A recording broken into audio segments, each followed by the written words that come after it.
Welcome to Art Ed Radio, the podcast for art teachers. This show is produced by the Art of Education University, and I'm your host, Tim Bogatz.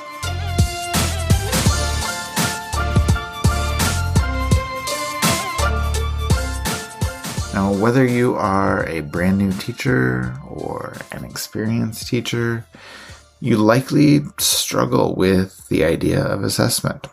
I did for a long time. And I think the biggest light bulb moment for me, the moment where things became somewhat clearer for me with assessment, is when I came to the realization that grading and assessment are two very different things.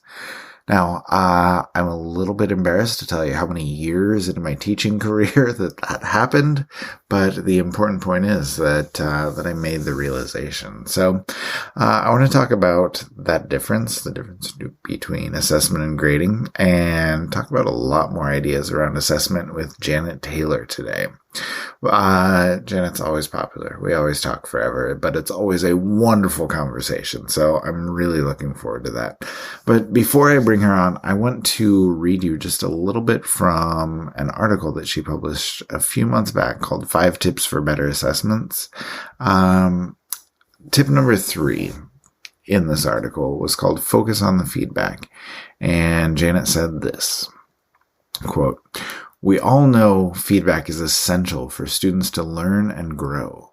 It's important to ask yourself, how are my grades providing valuable feedback? Grading simply teaches students how to check the box to get that A, but feedback provides students the opportunity to improve through refinement as well as to value their process and achievements. There are different levels of feedback. Daily nudges in the right direction, peer critique as they develop their critical eye, written notes on your assessments, or even one-on-one conferences. All levels of feedback are valuable to the growth of a student." End quote. And there's so much in there that I think is worth diving into, that I think is worth exploring. And I think we can start by focusing on, not just the difference between grading and assessment, but also how we teach through assessment, okay? And how we can provide the most valuable feedback for our students, what forms that can take, what students get out of it, and just all of the ideas surrounding that, and just what it looks like in your classroom. So let me bring on Janet, and we'll hear what she has to say.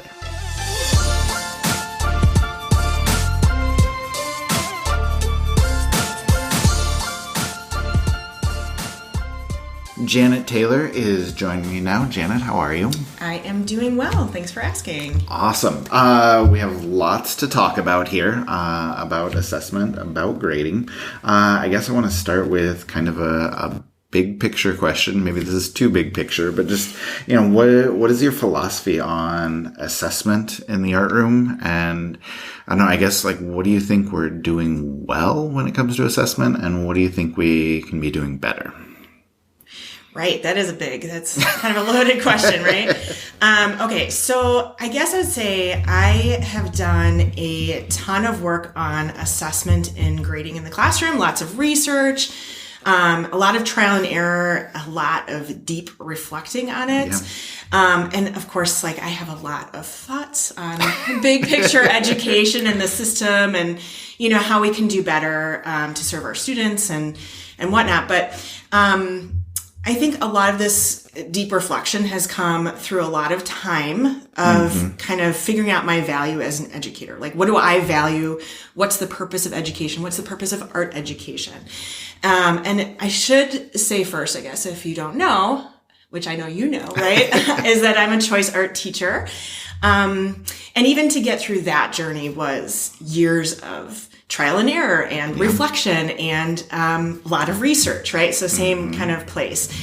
So I really geek out about grading and assessment and talking about it because it's not like I just woke up and was like, I am really interested in grades and assessment. Nobody says that, right? But it's been so much ingrained or intertwined, woven into my teaching as a choice art teacher that I become very passionate about what it looks like and how we can do better as teachers. So when it comes to assessment, I think there's just a lot of good things that are happening in the art room. A lot of conversations that are happening with peers, with our, small communities within our school, with our larger context, right? We are always questioning as art teachers, how do you grade or how do you assess art? Yeah, so let me ask you about that, because I think that's something that, people have always struggled with, whether you're a first-year art teacher or a 25th year art teacher. Yeah. Like, you still don't necessarily know the best way to grade it, because it always does feel subjective, I guess, especially when we're talking about some of the concepts, some of the higher order thinking skills that we are trying to approach or trying to teach our kids about in the art room. So I don't know, I'm sorry to interrupt you, but can I just get your thoughts on just sort of the subjectivity idea? Yeah. So, and I think that, through the years, also what we have valued changes, right? So, it's true. When I first started out, I was really focused on technical skill. Exactly. And that's like not kind of what we want for our students. I mean, of course we want technical skill development, but there's other pieces that we're kind of missing out on. And I think those are the pieces that we feel uncomfortable assigning letter grades or number grades to, right? Because that's the piece that feels subjective, like critical thinking and meaning making and refinement and what does that look like? I think one way, just to add, I guess, that to kind of counter that is to work within your PLC. So hopefully, I think that's become a bigger thing nationwide now. But that has been a huge piece in working with my colleagues in my department to align everything based on our values that are not just my values, but like what do my colleagues value and where are we going both horizontally and vertically aligning just all like that. As a department, like what do you value? Right. And making sure that your policies actually match up to that, right? Yeah, smart. Yeah. So let me ask you too, I feel like a lot of teachers are kind of struggling with like, what do I grade? How do I grade? So, or just how I should say assess. So, like, what are these struggles you see when it comes to, assessing art? And like, do you have advice on, what we should get away from and what we should look toward?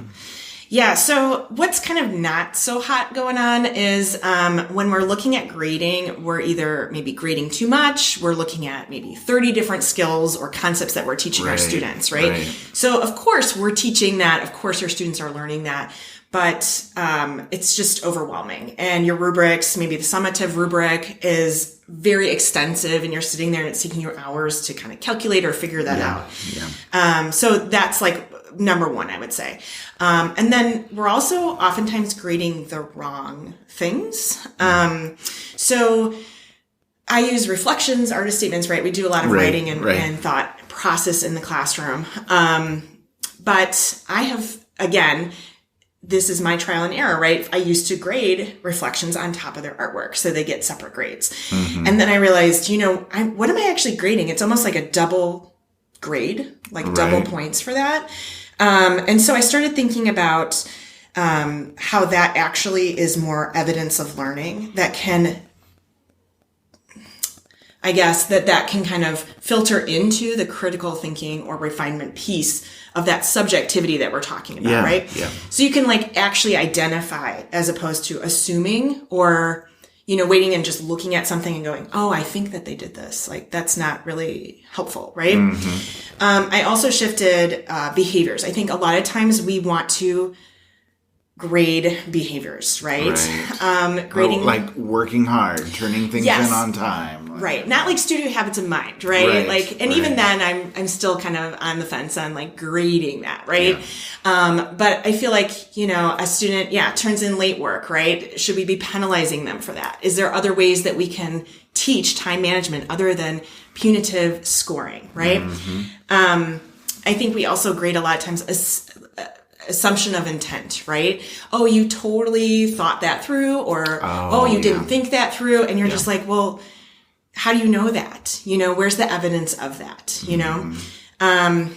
And then lastly, I think grading the whole piece in the final entirety and not actually understanding the pieces or teaching students where their strengths and where their weaknesses or areas of improvement should be. So when we're looking at we might slap a grade on it and say, this is a B, we of course go through the whole process and go like, okay, this and that and that.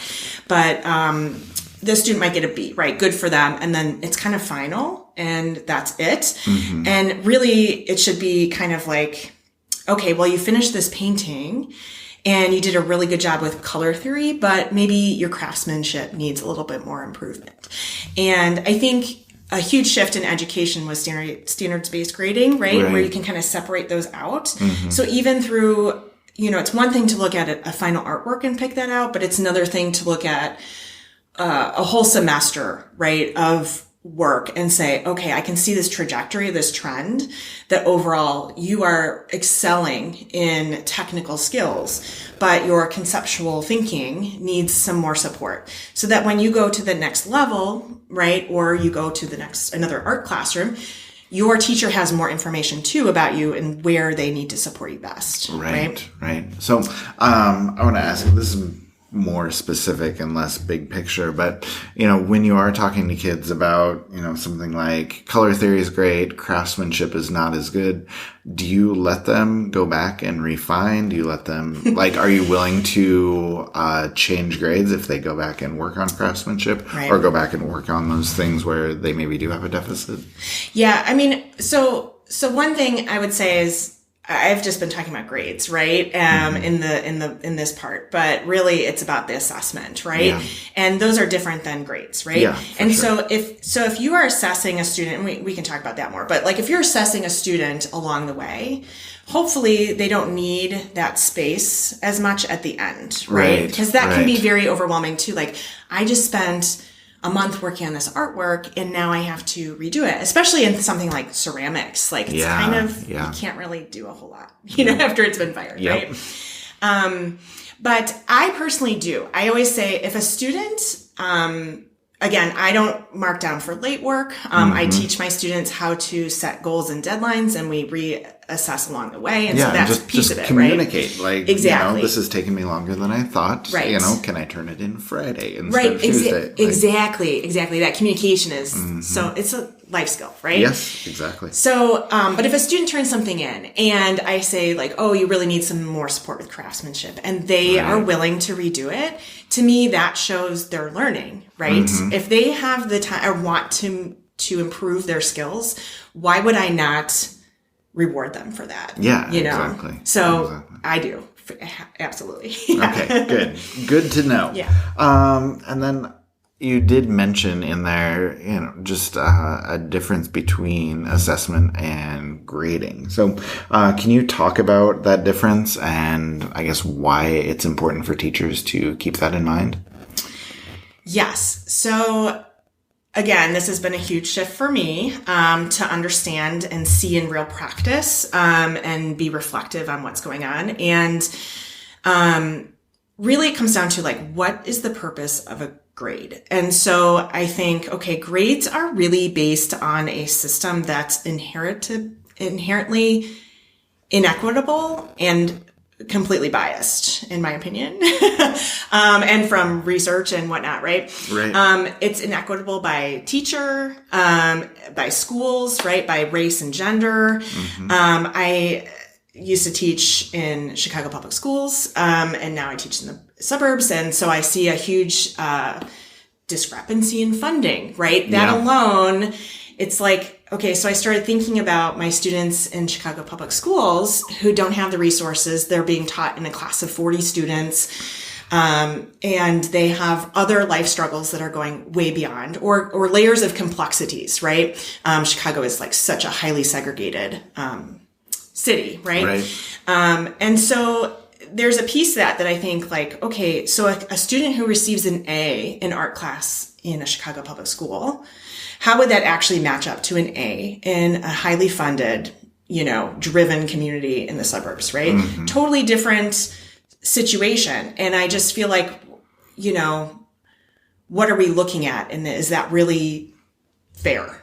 Yeah. It's not, right? So, and then I think about, again, personally, right? So that's like the big system across the board, not even talking nationally, right? I was just talking within the city. But then even on the school front or the teacher to teacher front, it's very biased, right? Like, how are you grading? Okay, so we're making up rubrics. What are we assessing? I'm assessing something different maybe than my colleague is assessing or grading, I guess you'd say, right? I might be looking at behaviors like off-task behavior in a kid who's like, does the same work as another kid. And I say, well, but that kid has been annoying me all year, and I'm just going to take some points off. Like, they don't deserve it, right? Or like, this kid really worked hard, even though it's the same, I'm going to reward them for that. And it's, that's bias, right? That's just bias. So I try to take a lot of that out, and look at just evidence. And I think that helps. Okay. So, I know every teacher is kind of tempted to do those things, and so I guess what kind of strategies do you have for keeping your bias out of, like, how can you step away and not worry about this kid is super obnoxious, or, this kid is a great kid who I love working with? Like, how do you remove yourself from that? It's really hard. Yeah. It's really hard. I mean, it takes a lot of reflection and thinking about, what am I grading and what is the purpose of this grade? So we need to always keep in mind that grading should never be a form of punishment, right? It should never be punitive. So even if you are biased and say, this kid has worked really hard and I want to reward them some points, you should never deduct points from the other student. Right. So it's one thing to like toss a few extra, points there. I still wouldn't advise it, right? I don't think that's fair or whatever. I think that constantly looking at evidence within your practice. So for example, if I have a rubric, I shouldn't be assessing a student on their work ethic. Yeah. I can assess them informally and give them feedback on their work ethic every single day. But when it comes to a summative assessment, I should really be focusing on the standards. Work ethic is not aligned to any standards that I know. No. Yeah. No. So, I mean, right? Sometimes things come to us easily. Sometimes they're very difficult. It doesn't really, if the outcome is the same and the kids are hitting those standards, that's all that really should matter when it comes to quote unquote grading, right? Yeah, for sure. Oh. Yeah. Okay, and then just one last thing. This will be the shortest interview you and I have ever done, the shortest conversation. But I know you are going to be presenting at the NOW conference coming up really soon. Can you just tell us a little bit about your presentation, about what specifically you're going to be talking about, what people can learn there? Yes, so it's 7 tips for better assessment. It is also probably the shortest presentation I've ever done before, but I know that, I recorded it, and then I think we're going to be chit-chatting a little bit during the conference. But basically, it's like a crash course on things to consider as you're working through your assessment practices. So a little bit more, today we talked a little bit big picture, discussion on your values and what does that look like. But the presentation in the conference is more like practical, dig deep, kind of this is how you can start looking at your assessment to make it more authentic and richer. Yeah. Yeah. I mean, a big piece I just need to add, I guess, remember that we kind of were hard on grading today, but assessment is really based on improvement and feedback. And the goal of assessment is to support student growth. And so that's more kind of what we talk about in the conference. Yeah, I think that'll be good. I think I need to have you on for another podcast conversation about assessment, but I'll just recommend that everybody come to the NOW conference, learn there, and then maybe we can extend that next time you're here. Sounds great. Awesome. Thanks, Janet. As Janet said, nobody wakes up and says, I'm really excited about grading an assessment. But I think the more you think about assessment, the more you reflect on it, the more you see its importance and how it can support what you're trying to accomplish. So it's worth it to just spend some time with assessment. I think the first and easiest way to dive in is to read some of the articles Janet has written over the past year. They are thorough, they are well-researched, they will make you think, and if you click on all the links inside of there, they will take you down some serious rabbit holes when it comes to thinking about grading practices. But they will teach you a lot. Okay, but even better than those articles, come see Janet at the Now Conference. Okay, she's doing a presentation called 7 Tips for Better Assessment. Excuse me. And like Janet said, it's just going to be kind of a crash course with a bunch of practical, hands-on ideas and really specific ways that you can create more authentic assessments for your students and for your classroom. So check it out. If you need to know more about the Now Conference, if you still need to register, all the information you need is on the AOEU website, and we will link to it in the show notes. We will also link to probably can't do all of them, but a bunch of Janet's articles that are a good place to start. Maybe a couple ideas for further exploring some of that learning. And I would just encourage you to spend some time reading and thinking and reflecting on your assessment practices. Go into it with an open mind. And I think you'll be pleasantly surprised to find that a lot of what you're already doing is the right way to do things, is a good and beneficial way to approach assessment with students. But I think you're also going to find some exciting new things that you might be able to do better. So, like I said, read, think, reflect, and see what you can take back to your classroom, see what you can take back to make your assessments a little bit better this fall. Good luck.